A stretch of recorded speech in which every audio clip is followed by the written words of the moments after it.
When we are looking at posture, when we're specifically looking at neck posture, we want to look at the curvature of the neck spine, okay, or the cervical spine.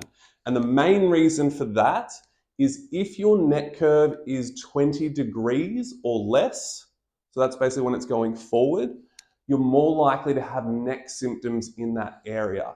Now, yes, we do see people come in who have a neck curvature of less than 20 degrees with no symptoms.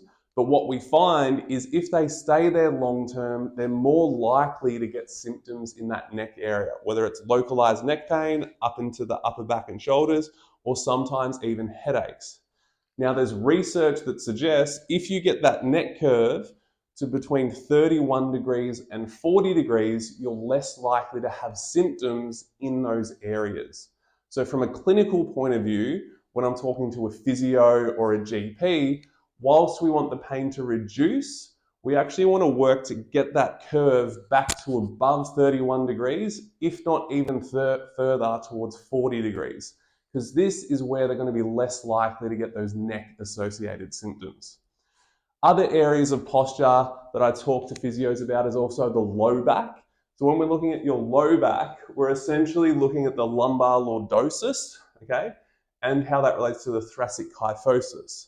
So when I was speaking to the physio, I was talking about this research paper, and it basically measures the curvature of the low back in relation to the curvature of the middle back. And what it shows us is if your increase or that lordosis is increased, often that same person will have an increase in their thoracic kyphosis, which can also lead to other symptoms in that area, also potentially lead to degeneration, which might cause further issues down the track. We're doing it based off research, and we actually have clinical guidelines that we're trying to achieve.